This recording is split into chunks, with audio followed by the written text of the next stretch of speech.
Master. Tay, bakit ang mga bahay kubo dito? Hindi nagmamayari. Tanong mo niya kay Lola Manoy. Ha? Hindi ko alam anak. Bilisan na lang natin ang paglalakad. Sagot naman ang panibaba. Bilang ikalawang anak sa noon ni limang magkakapatid. Tanging si Tia Monay ang laging isinasama ni Lola Manoy sa pagpunta nito sa patag. Bravo ba? Hindi kasi nito pwedeng isama si Tio Pinok na siyang pangalan sa magkakapatid. Dahil wala makakatulong si Lola kapag si Tio Pinok ang isasama ni Lola Manoy doon. Binulis na naman ni Tia Monay ang paglalakad doon. Hindi niya kasi maintindihan kung bakit ay lamang ang pangalan ng kanyang malakibo. Nang makita niya ang maliit na komunidad na yun, malapit sa kanilang pinagaanan. Nang makalampas na sila sa lugar, sinabihan siya na nagagawa siyang umuwi mag-isa. Hintay na lamang niya itong makatapos sa pagtitinda at sabay niya sa pagtitinda. Palagi kasi nauunang umuwi si Tia Monay na pagkakas na sila. Kali-kali kasi sila pa na yung mga kakailangan nila sa bahay. Pagkatapos si nauuna ng uuwi sa Tia, dala-dala ang mga pinamili ni Lola Lot. Balik ko naman, kung saan na naaabutan ng hapon. Dahil na kapag kasama nito ang mga kaibigan ng sugat. Pero noong mismong araw na yun, hindi na ito pumayag na mauna si Tia Monay. Bago pa man magpananalian, natapos na rin sila sa pagtitinda ng kanilang produkto. Kagad na lumili sila na balon ng kanilang kailangan sa bahay at dali-dali na silang umuwi ni Tia Monay doon. Nang tumaan sila sa lugar ay naroroon pa rin ang maliit na komunidad. Pero hindi na abandonado. Gawa na mula nang lumalabas na tao sa mga kubo. Ganun pa ba? Pinagmamadali ng Lola Manoy ang kanilang paglalakad.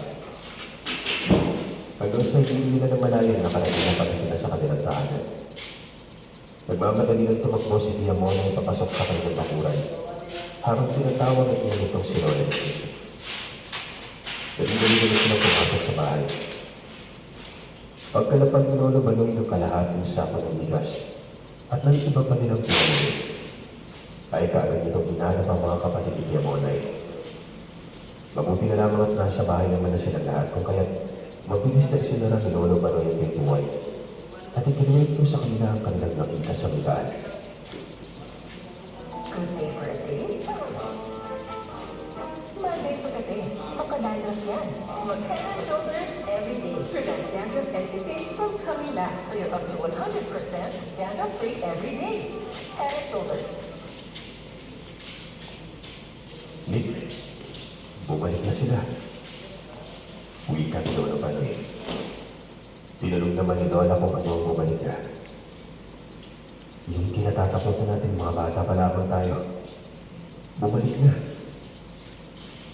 Napatingin naman si Tia Monay kay Lola Manoy. Hindi kasi maintindihan kung anong ibig sabihin nito. Doon lamang niya nakita ang noong reaksyon at pagkabahala sa mukha ng kanyang ama. Nay, ano ba ang kinatataputan ni tatay? Tanong ni Tia kay Lola doon. Yung nakita niya maliit na sityo malapit sa ilog. Hindi sila mga normal na tao, anak. Sagot ni nanay sa tanong niya. Nagtataka pa itong si Tia kung paano yung sabi niya. Wala nang silang makitang tao sa lugar na yun. Sumagot naman ang kanyang inanay na ang mahirap gawa ng wala silang nakita. Nagpapatunay lamang ng mga nilalang ang naroroon sa lugar na yun. Kapag si Tia Monay sa sinabi ni Lola ni Nick, hindi niya inaakala na totoo ang mga narinig niya sa usapan tungkol sa sinasabi nilang aswang. Nang sumagot ng natin, nagsiga si Lola Manoy sa kanilang pagkakasama. Naglagay ka ng maraming baon ng Lola kasi sa kanyang sigat. Nilagyan niya rito ng mga lumang buong gamit sa kanilang chinelas. May nalito na silang pinili habang nagkakakunan sila. Kaya pinangalalaanan sila ni Lolo Manoy na huwag basta-basta gumala kung saan-saan. lalo na ang maligo sa mga ilog kahit na araw pa. Lalo na ikaw, Tino. Minsan umalis ka rin hindi nagpapaalam. Ugaliin mo naman yung magpaalam sa akin ng nanay mo, ha? Hindi mo magsabi ka sa kapatid mo.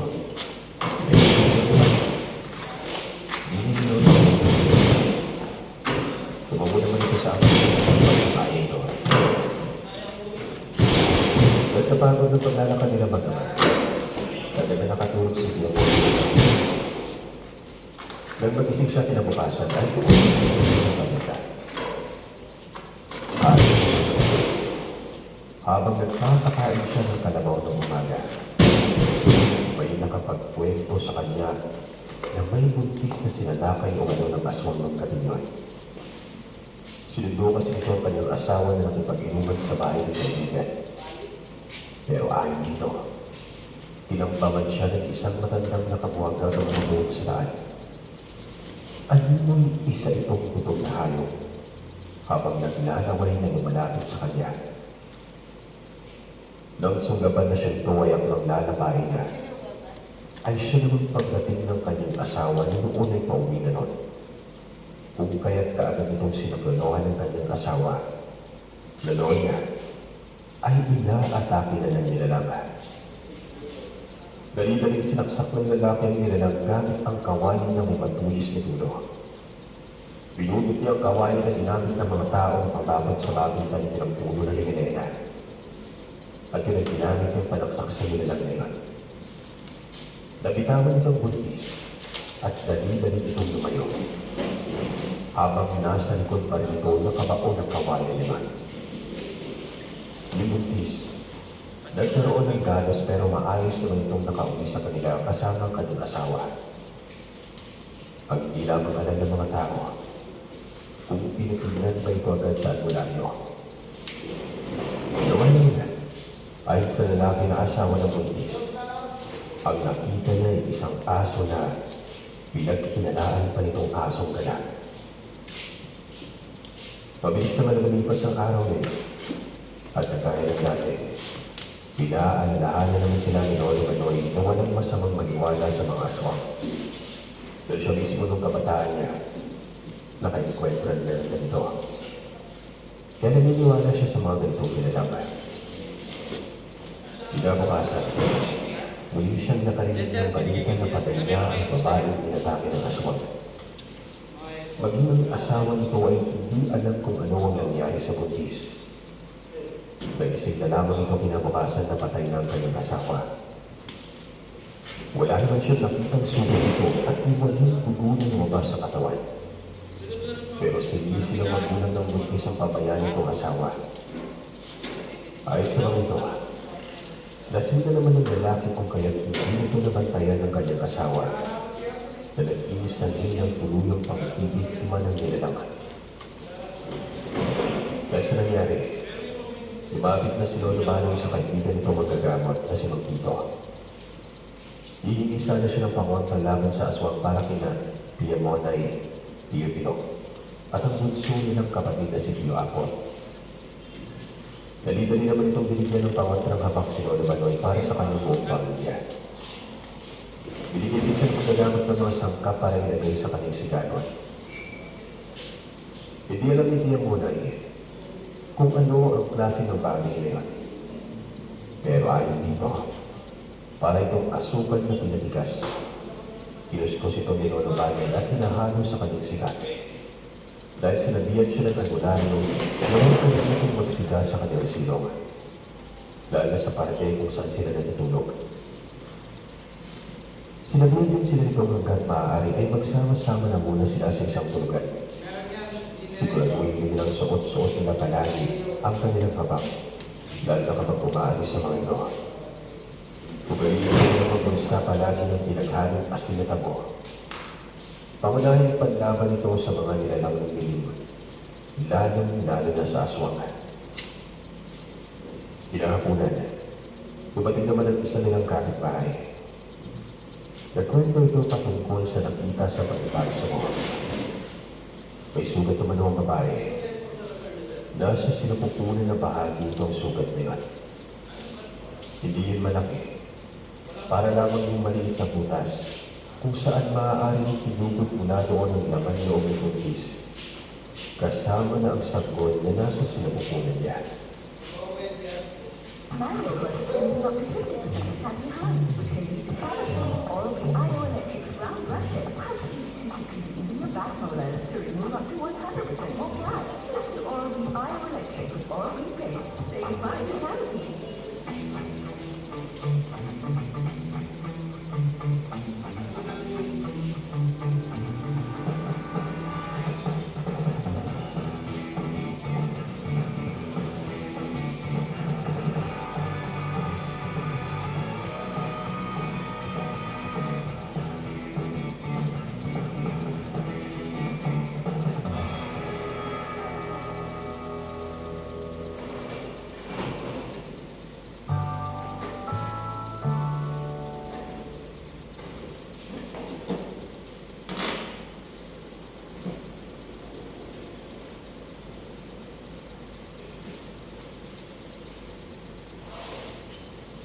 Dahil sa nangyari, halos mabaliw-baliw ang lalaki. Sinisisi rito ang kanyang sarili dahil sa kanyang kapabayaan. Dinala ng magulang ng babae ang bangkay ng kanyang anak sa kanilang lugar, dahilan para mas lalong nawala sa sarili ng lalaki na tawagin na lamang natin sa pangalang Andoy. Araw-araw ito nagbabantay sa may bukana ng kapahuyan, kung saan sinasabi ng kanyang asawa. Binabantayan mo ang nilalangan. Ayaw ng may tao pa itong magbiktima.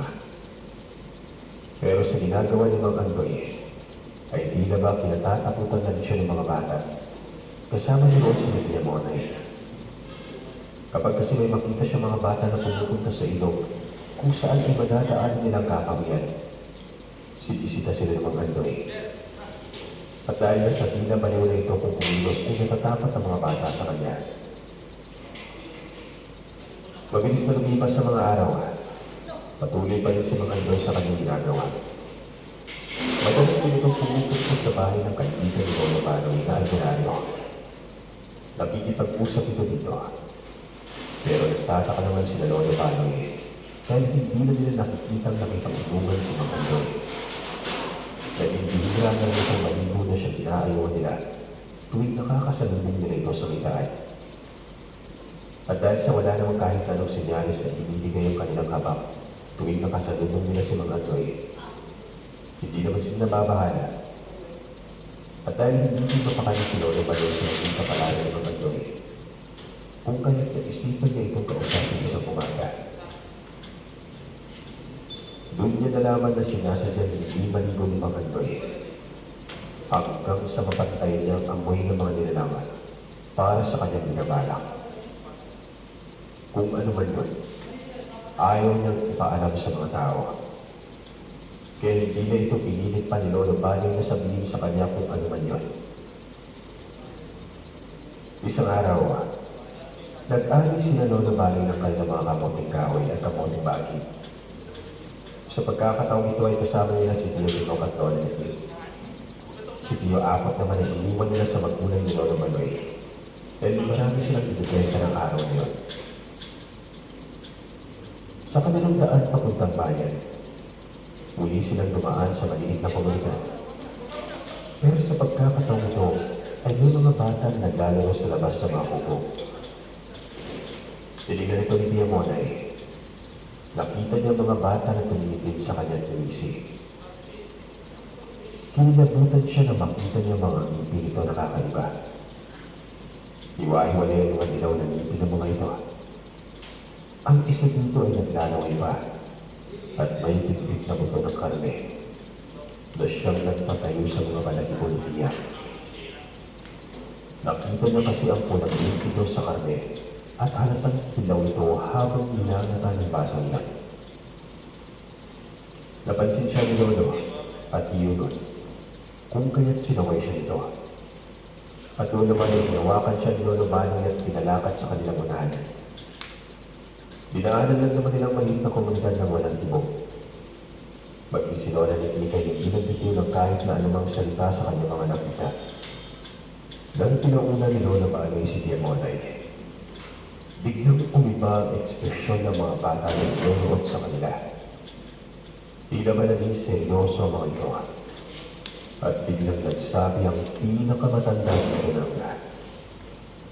Dahil kayo dito mamaya, ha?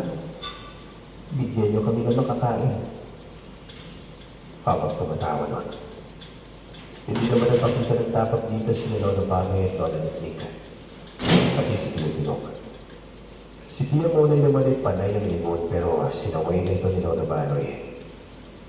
Maayos naman silang nakarating sa bayan. Pero inabot sila ng ilang oras bago maubos ang kanilang paninda.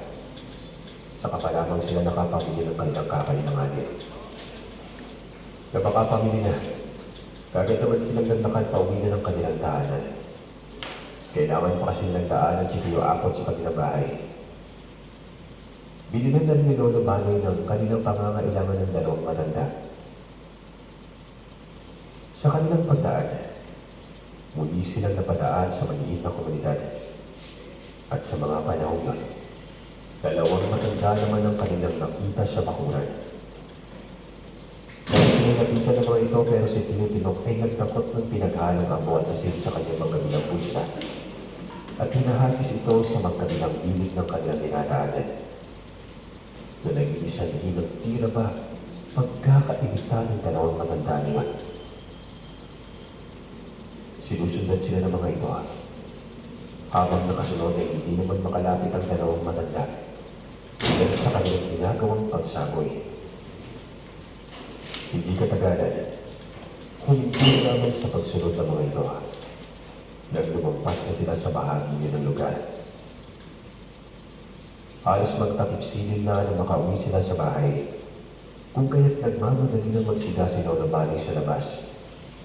Habang si Lola Nick naman at Tia Monay ay naganda na kagad ang kanilang hapunan. Pagkatapos magsiga ni Lola Banoy ay kagad naman silang sumarot ng tubig sa balon na magiging karaniwan sa kanyang daanan. Vicks Vapor Drops Lozenges. Its mentholated Vicks vapors help to relieve sore throat and cough.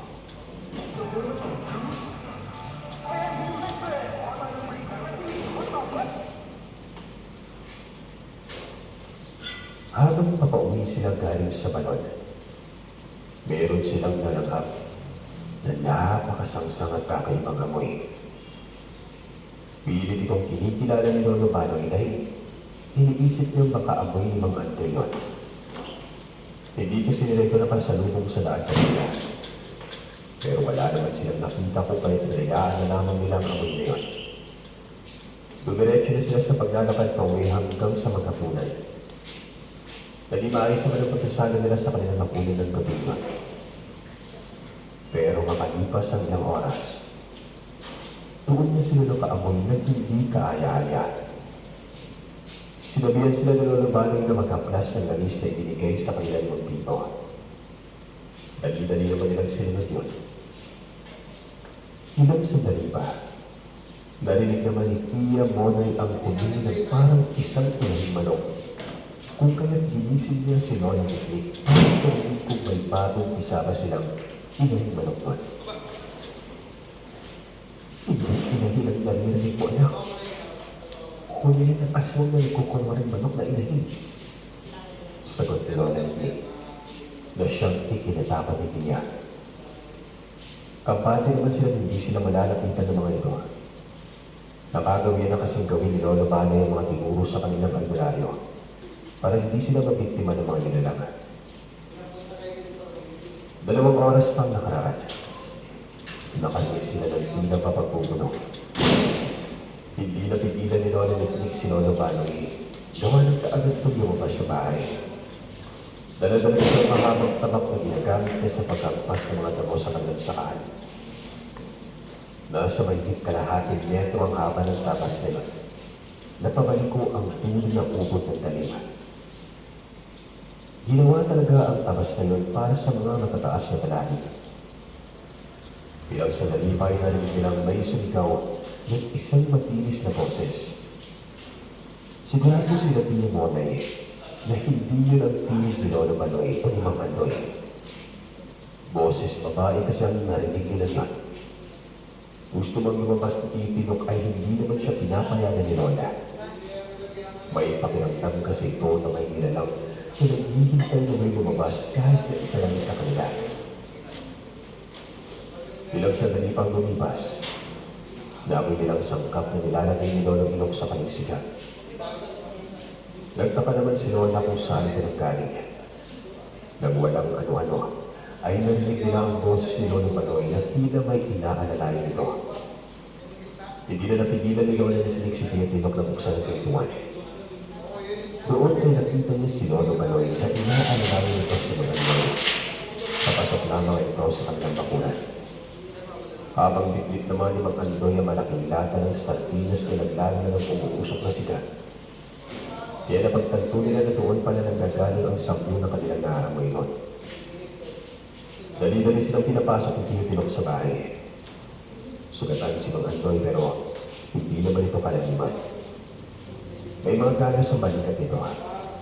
May dugo namang pinupuno sa tabak ni Lolo Manoy. Daayon dito ay tugunan nila lang na kanyang tinaga.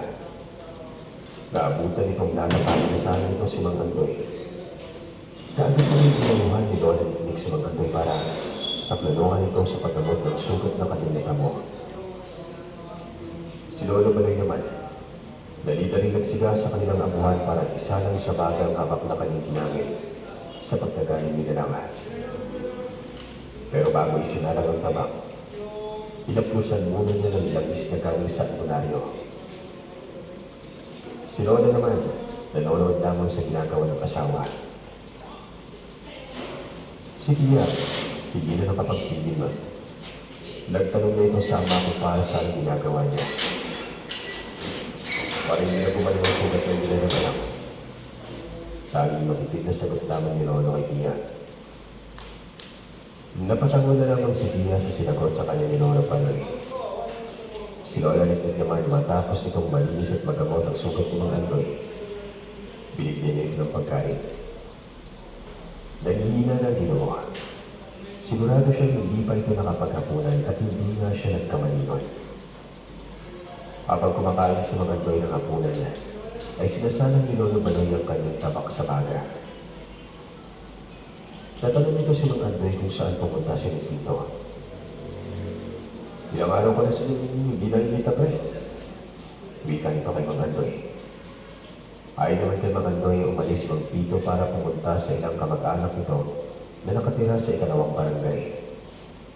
Hihingi umano'y ito ng tulong para puksain ang komunidad ng mga aswang na muling nakatilig sa kanilang lugar. Kung may sustansya ka ng power of 3 brain nutrients, kampante ka na suportado ang brain development ni baby, mag-Anmom. Good for mom, better for baby.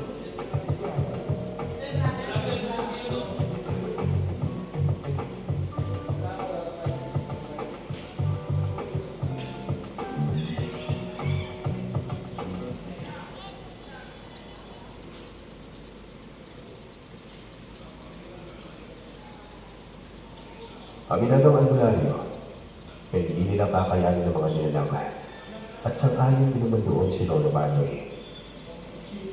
Kaya pre, sana, pagkat di pa bumabalik si Mang Tito, huwag muna tayo pumunta sa kung saan-saan. Dahil na kung dadaan kayo sa komunidad na itinayo ng mga demonyo niya. Wika ni Mang Andoy sa kanila. At muli na naman ito nibuko at naalala ang nangyari sa kanyang mag-ina. Muli nitong sinabi kung gaano siya nagsisi sa kanyang kapabayaan. Idalo naman ito ni Lolo Manoy at ipinaalala nito sa kanya na ang lahat ng niya